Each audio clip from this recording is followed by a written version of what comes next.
Vamos a leer la palabra del Señor. Primera de Pedro, capítulo 1, Primera de Pedro, capítulo 1, versículos 10 y 11. Voy a dar lectura. En el nombre de nuestro Señor, dice así: los profetas que profetizaron de la gracia destinada a vosotros, inquirieron y diligentemente indagaron acerca de esta salvación, escudriñando qué persona y qué tiempo indicaba el Espíritu de Cristo que estaba en ellos, el cual anunciaba de antemano los sufrimientos de Cristo y las glorias que vendrían tras ellos. Padre, oramos para que esta palabra predicada, Señor,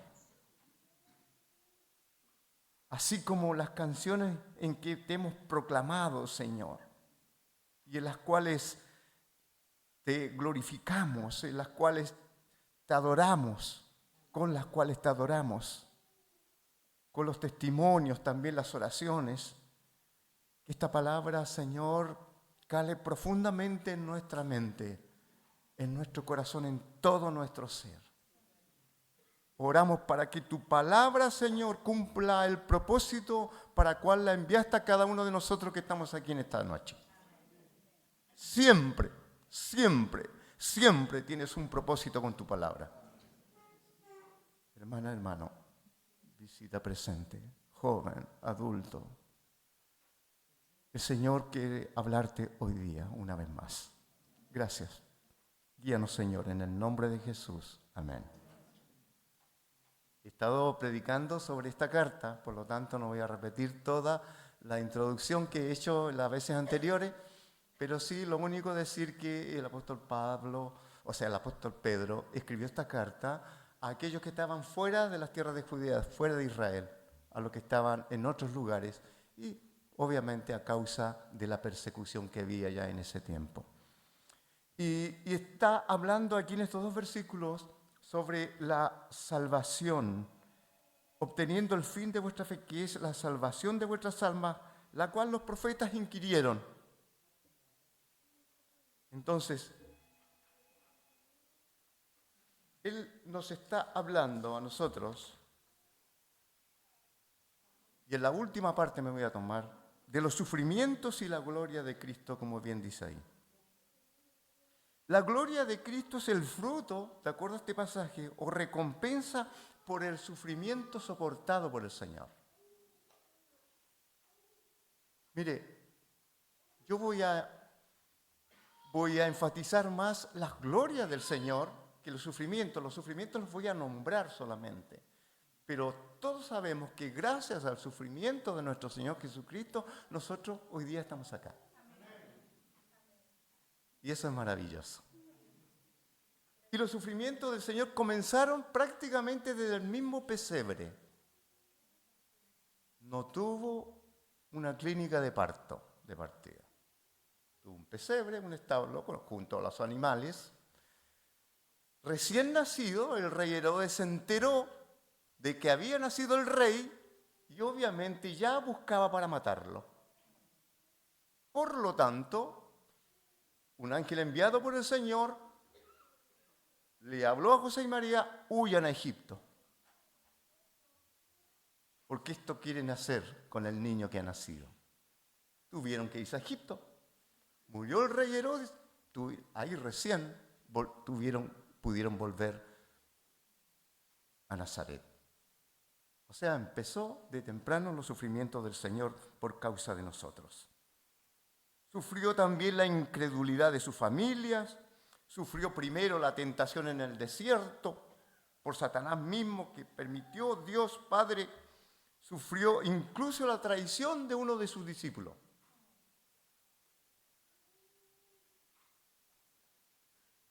Y el sufrimiento fue tanto que llegó hasta la cruz. Una semana antes todo el pueblo victoriaba al Señor cuando entró a Jerusalén, y unos días después crucifícale, crucifícale. Hasta uno de los criminales que estaba al lado se burló de él. Si tú eres el rey, sálvate a ti mismo. De antemano entonces se anunciaban los sufrimientos de Cristo y las glorias que vendrían posterior a su muerte. ¿Cómo se manifiesta esta gloria de Cristo? Y de eso vamos a hablar un poco. ¿Cómo se manifiesta la gloria de Cristo? Lo primero que se manifiesta es en su victoria sobre los enemigos, sobre aquellos que lo mataron.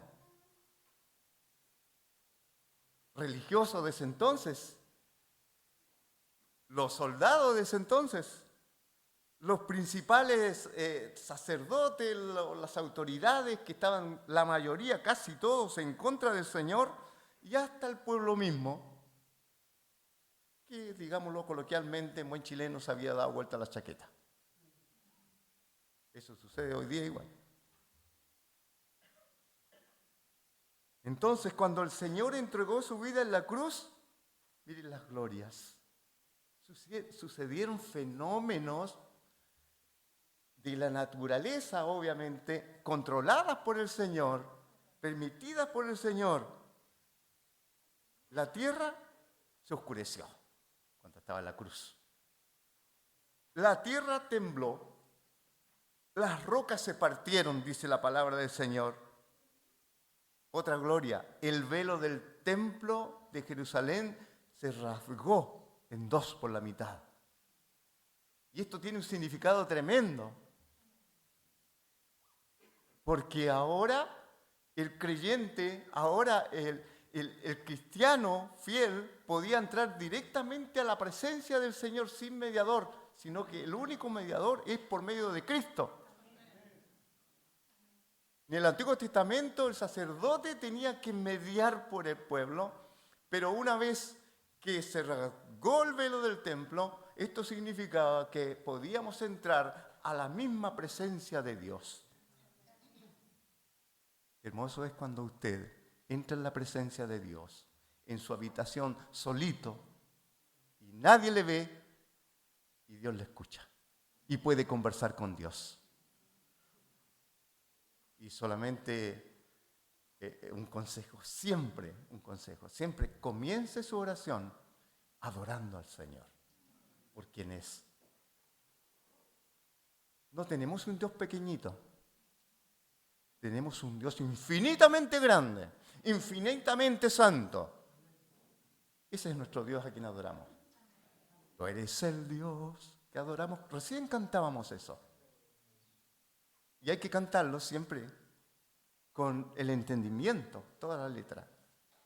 ¿Por qué? Porque cuando cantamos estamos adorando a Dios y proclamando una verdad. Entonces, también esta gloria del Señor se manifestó en su resurrección, porque fue por el poder de Dios, fue declarado Hijo de Dios con poder según el Espíritu de Santidad, por la resurrección de entre los muertos. Y fue la aceptación visible de su sacrificio. Fue entregado por nuestras transgresiones y resucitado para nuestra justificación, como dice Romanos 4:25. El apóstol Pablo le está escribiendo aquí y está hablando de la resurrección. Pedro habló de la resurrección en el capítulo 2 de Hechos también. Fue declarado Hijo de Dios con poder según el Espíritu de Santidad por la resurrección de entre los muertos.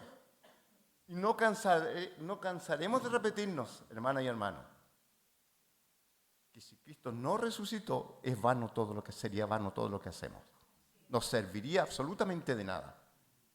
Estamos aquí porque Cristo resucitó de entre los muertos. Gloria al Señor. Entonces, la gloria de Cristo se manifiesta poderosamente en su resurrección.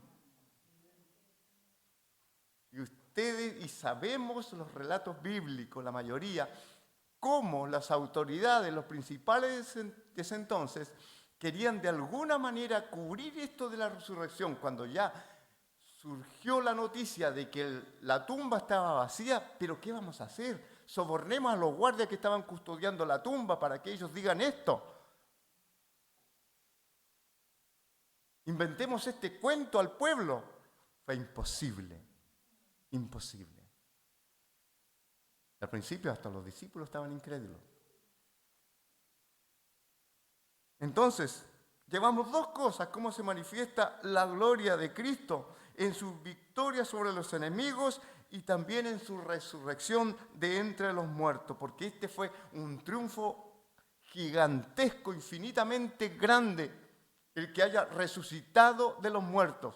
Efectivamente, tenemos relatos de personas bíblicos que resucitaron, pero después volvieron a morir. Cristo resucitó y hoy está a la diestra de Dios y vive para siempre. Es por eso que nosotros decimos, y es nuestra verdad, y la proclamamos, que nosotros oramos, servimos, adoramos, reconocemos a un Dios vivo. Dios no está muerto. Así hay una película, ¿no? Dios no está muerto. Yo sé que muchos la han visto. Dios no está muerto, y porque Él vive, nosotros vivimos. Y porque Él resucitó, nosotros resucitaremos. La gloria de Cristo también se manifiesta en su ascensión al cielo, en su ascensión con el Padre. Fue el regreso de Jesús a la gloria con el Padre. Mire, Lucas 24 dice: y lo sacó fuera hasta Betania, Jesús, a sus discípulos, y alzando sus manos los bendijo. Y aconteció que bendiciéndolos, se separó de ellos y fue llevado arriba al cielo. Ellos, después de haberle adorado, volvieron a Jerusalén con gran gozo y estaban siempre en el templo alabando y bendiciendo a Dios. Esto también está descrito en el primer capítulo del libro de los Hechos, porque Lucas y Hechos tienen algo en común, que fue escrito los dos libros por Lucas. Entonces hay continuidad ahí. El Señor ascendió al cielo. Bueno, y el Señor, y eso lo dice Hechos, Lucas lo dice en Hechos, como ascendió al cielo, nosotros. Es como un ejemplo para nosotros que de la misma manera en que Jesús fue tomado al cielo, nosotros también seremos tomados. Y seremos, como dice Primera de Tesalonicenses, les dice el apóstol Pablo a la iglesia de Tesalónica: mire, no se preocupen. No se preocupen, porque hay una esperanza para los que mueren en Cristo. Porque si creemos que Jesús murió y resucitó, así también traerá Dios con Jesús a los que durmieron en Él. O sea, los que murieron creyendo. A los que durmieron. Se usa siempre que durmió en el Señor. Efectivamente, porque la partida del creyente del escenario de esta vida, la partida se toma como un dormir. ¿Por qué? Porque resucitaremos nuevamente a la vida cuando Cristo regrese.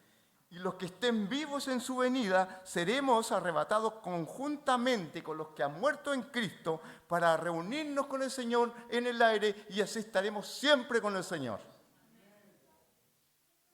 Yo quiero estar ahí. Y voy a estar ahí por misericordia y gracia del Señor. Créalo. Haga lo suyo de esta promesa. Y va a ver que se va a levantar diferente en las mañanas. No tenga duda. Si usted ha creído en el Señor, se ha entregado su vida de todo corazón, entonces, ¿qué duda puede haber? ¿Sí? ¿Hay llamado al servicio? ¿Sí hay llamado a la abnegación? ¿Sí hay llamado del Señor al trabajo? Y un poquito más adelante vamos a hablar de eso también. Entonces, llevamos tres cosas importantes, cómo se manifiesta la gloria de Cristo. Primero, en su victoria contra los enemigos, en su resurrección, en su ascensión al cielo también. Y aquí quiero detenerme un poquito más. Y también en su posición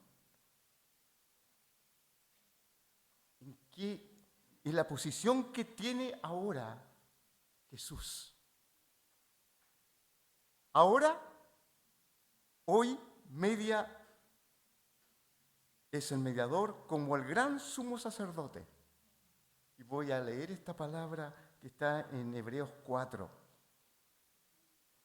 del 14 al 16, porque es muy importante.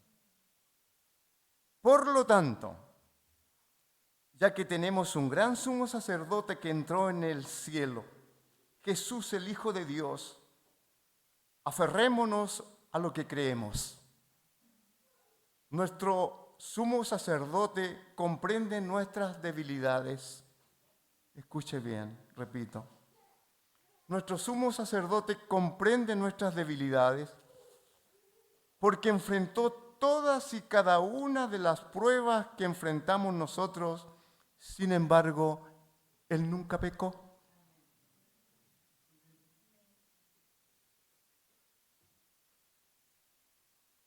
Así que, dice la palabra del Señor, acerquémonos con toda confianza al trono de la gracia de nuestro Dios.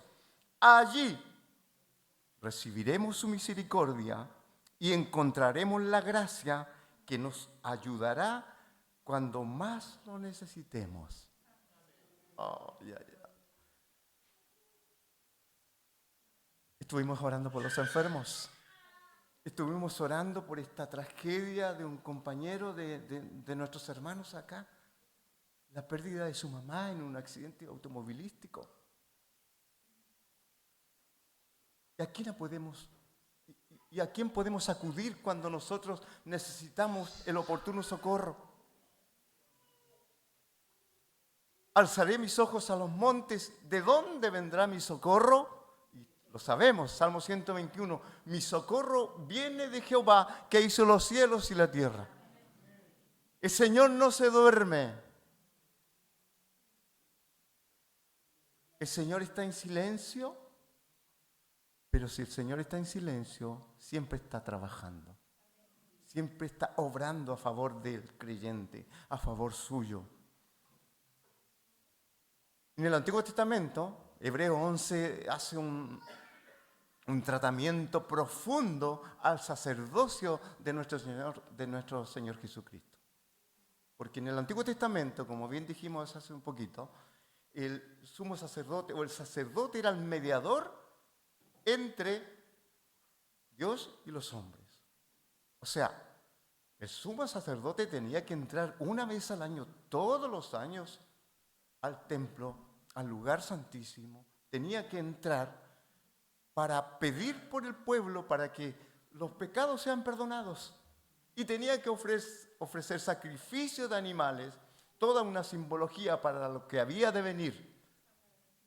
Todo esto se prefiguraba a la venida del Señor.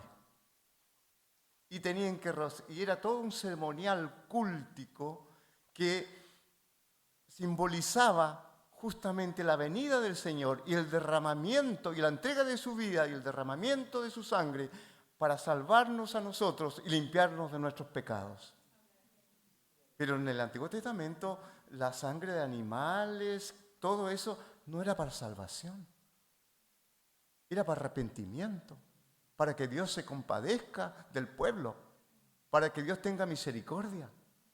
Pero ahora dice la palabra de Dios que Jesús fue ofrecido una sola vez y para siempre. Y ya no hay más sacrificio que hacer por los pecados, porque Jesús pagó todo, lo suficiente para que nosotros, para que los seres humanos de todas las generaciones, fuesen salvados. Justamente por la vida de Jesús, por la sangre derramada ahí en la cruz. Y eso es para siempre. Y el sacrificio que toca ahora, ¿qué es? Nosotros mismos. Presentarnos ante Dios y ofrecer sacrificios de adoración, sacrificios de servicio. Nosotros mismos, usted, mi hermana, mi hermano, usted tiene que presentarse como una ofrenda ante Dios, ante el altar de Dios, como una ofrenda grata. delante del Señor. Y el Señor se agrada cuando nos presentamos así. Y para eso debe haber confesión de pecados, porque seguimos pecando. Para eso debemos levantar nuestras manos santas, limpiarnos de toda la mundanalidad. Eso nos exige el Señor a cada uno de nosotros. Y el Señor acepta esta ofrenda. Entonces, en su posición de mediador, es nuestro sumo sacerdote Jesús. Esa es la posición que tiene. También fue hecho Señor y Cristo, Hechos 2:36. Por lo tanto, el apóstol Pedro también le está predicando a la multitud y le dice, por lo tanto, que todos en Israel sepan sin lugar a dudas, dice, que a este Jesús, a quien ustedes crucificaron, Dios le ha hecho tanto Señor como Mesías. ¿Y por qué le dice el Cristo Mesías? ¿Por qué? Porque los israelitas en ese tiempo estaban justamente esperando al Mesías libertador, aquel que lo iba a liberar del yugo romano. Pero ellos esperaban justamente a este libertador físico solamente, pero jamás pensaban que venía este libertador para libertarnos de la esclavitud del pecado. Por lo tanto, el sumo sacerdote le ha hecho Señor y Cristo, y también, por lo tanto, ocupa el lugar más elevado, el punto principal. En la carta de Hebreos, capítulo 8, dice, el punto principal es el siguiente. Tenemos un sumo sacerdote que se sentó en el lugar de honor, en el trono de Dios, majestuoso en el cielo. O sea, le dio un nombre a Jesús que es por sobre todo nombre. Por eso que Filipenses 2 dice esto. Que después de haber tomado forma humana, Dios le exaltó hasta lo sumo, para que toda rodilla se doble ante el Señor y toda lengua confiese que Jesús es el Señor. Esto le duele a los poderosos. Y en ese tiempo también. A los romanos algo le hacía, a los religiosos también en ese tiempo. Bueno, y como burla le pusieron una corona de espinas al Señor. Lo coronaron como rey. Y le pusieron también como mofa el letrero. Jesús, rey de los judíos. Y verdaderamente crucificaron al rey. Qué maravillosa la palabra del Señor. El significado que tiene. Entonces, ocupa el lugar más elevado. Llevamos 4 cosas de la manifestación de la gloria de Cristo. En su victoria sobre los enemigos, en su resurrección, en su ascensión al cielo, en su posición como mediador y como Señor. Y lo último es que la gloria de Cristo ha de manifestarse en los tiempos finales. Y eso es lo que falta. Ahora, es la cabeza de la iglesia. Él es la cabeza del cuerpo. Él es la cabeza nuestra. Nosotros somos el cuerpo de Cristo. Y así se usa esta metáfora en la Biblia, ¿no? Somos como piedras vivas en un edificio que está edificándose. O ladrillos, podríamos decir hoy día. O piedras como las que están aquí afuera en el templo. Cada uno de nosotros considerémonos como una de esas piedras. Pero piedras vivas. Que ayudan a edificar el templo, que ayudan a construir la iglesia, que ayudan para que la iglesia siga creciendo. Cristo es el Señor de la iglesia, Él la formó. Es la cabeza.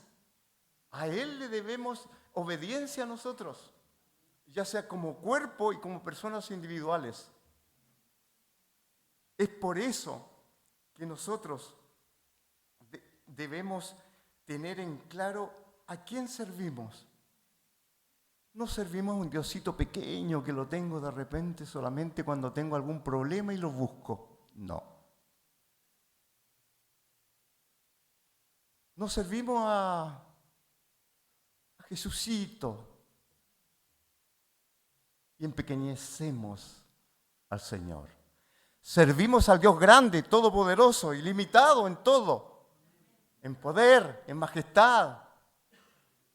A ese Dios adoramos y servimos.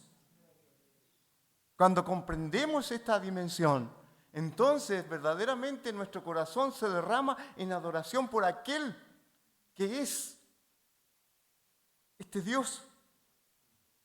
Dios que se manifestó en la persona de Cristo y que le ha hecho Señor, que le ha hecho el Cristo, que le ha hecho el gran sumo sacerdote y que tiene el puesto más elevado. Y ahora es la cabeza de la iglesia. Él es la cabeza del cuerpo que es la iglesia. Él es el principio, el primogénito de entre los muertos para ser en todo el primero. Y ha de manifestarse en los eventos futuros que aún están por cumplirse. Y por favor, hermana, hermano, no olvide jamás los acontecimientos futuros. Ayer comentábamos un poquito con uno de los grupos en el diálogo en el retiro espiritual. Porque hablábamos de la doctrina, cómo está nuestra doctrina hoy día, aquellos fundamentos bíblicos, ¿no?, que nos sostienen. Por ejemplo, decíamos, hoy día escuchamos poco predicación de la segunda venida del Señor. ¿Se acuerdan los que tenemos más años, los años 80, 90? Predicábamos de la inminencia de la venida de Cristo. Inminencia es que puede venir hoy día, o en un momento más, o mañana, o puede ser en el sueño. Efectivamente, eso es la inminencia. Y nuestra actitud debe ser como si el Señor viniera hoy, si el Señor viniera ahora ya.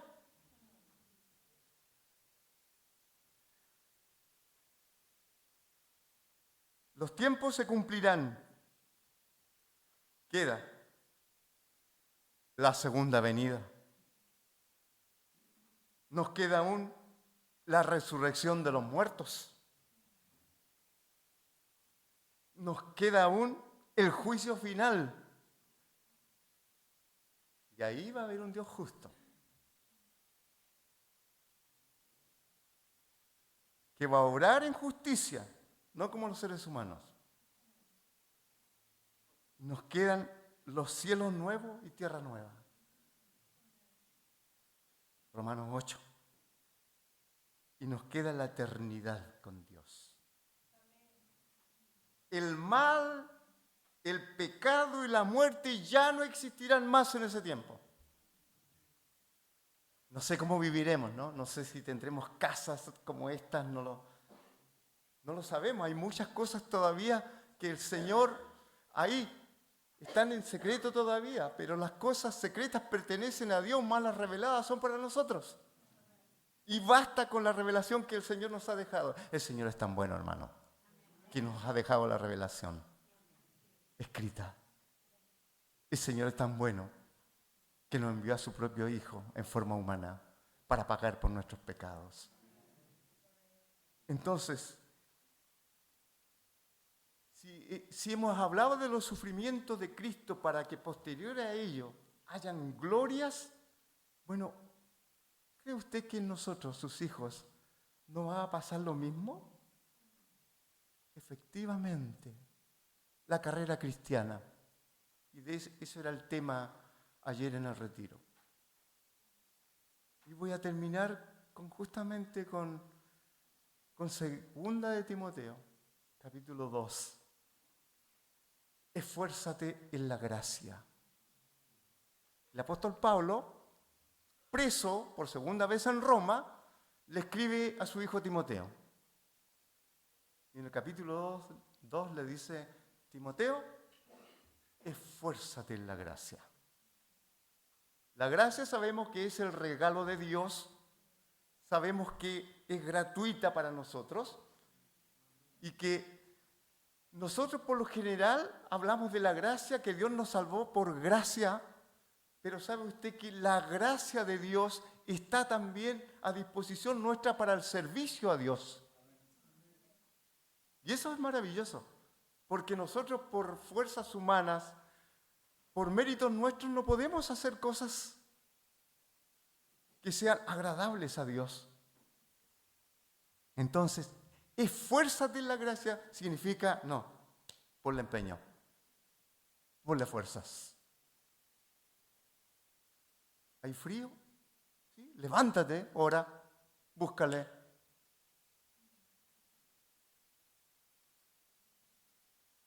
Entonces, ahí hay 6 metáforas en que le dice a Timoteo, mira, sé como un soldado disciplinado, obedece, entrégate por completo. Sé como un labrador esforzado, porque si el labrador, el que siembra, no lo hace con esfuerzo, entonces no va a tener fruto. Fruto en cuanto a la iglesia, de crecimiento, fruto en cuanto a la santidad. Entonces, sé esforzado. Tienes que ser como un atleta. Tienes que prepararte, disciplinarte para que llegues a la meta y recibas la corona que en esos tiempos daban, era de laurel, y hoy día es la corona de justicia. La corona de justicia está prometida para aquellos que corran la carrera cristiana con fidelidad, respetando la palabra de Dios, obedeciendo a la palabra de Dios.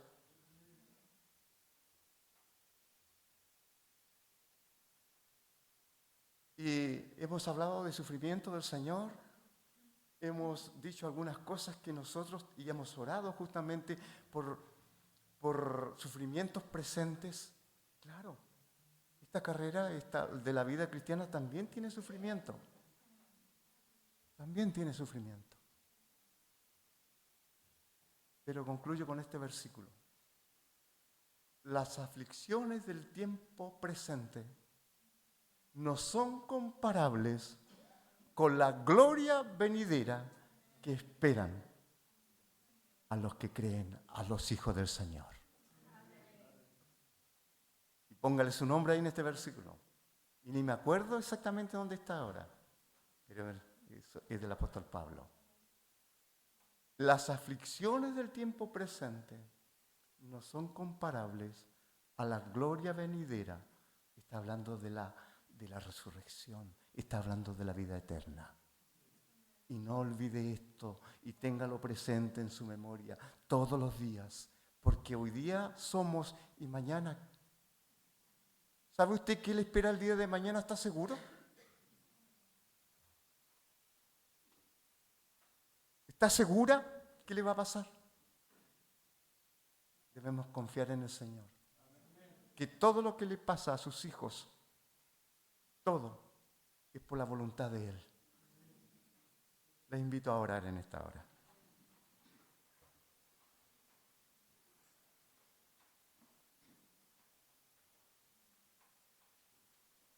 Yo le pido que ore ahí, en su puesto.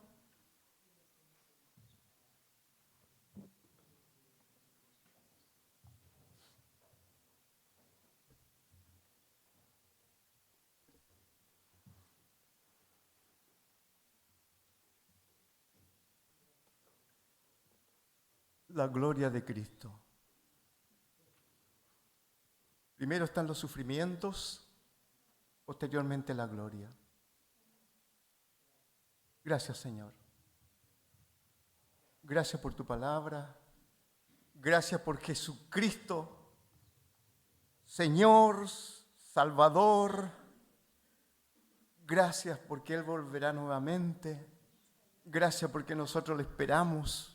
Anhelamos su venida. Amamos su venida. Ven, Señor Jesús, dice Juan al final en Apocalipsis.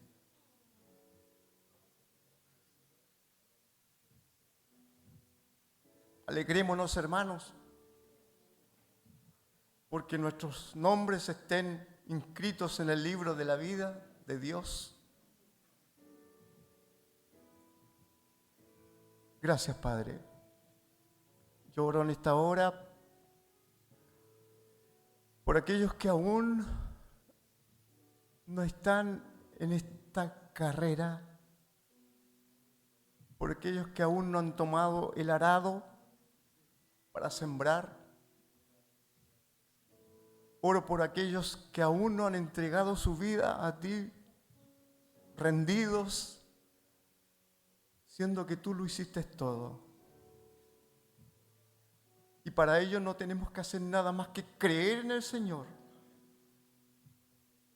y dejar nuestra vida sin propósito y buscar los propósitos que tiene Dios para con nosotros. Usted que está presente, joven o adulto, busca al Señor. Arrepiéntete de tus pecados. Jesús te los perdona. Pide perdón ahí, en el silencio de tu corazón. Y dile, Señor, yo quiero caminar contigo. Yo necesito cambiar mi vida. No quiero seguir dejándote a un lado. Quiero vivir contigo para siempre. Es tiempo ya de tomar una decisión. Gracias, Señor. Muchas gracias por tu palabra. Gracias porque eres bueno. Gracias por aquellos que hicieron esta oración. Señor, tú conoces sus corazones. Tú conoces sus pensamientos. Nada hay oculto delante de ti. A ti el honor, la gloria, la honra, el poder, por siempre y para siempre. Y te alabaremos y te adoraremos por todos los siglos, Señor. Gracias. En el nombre de Jesús. Amén.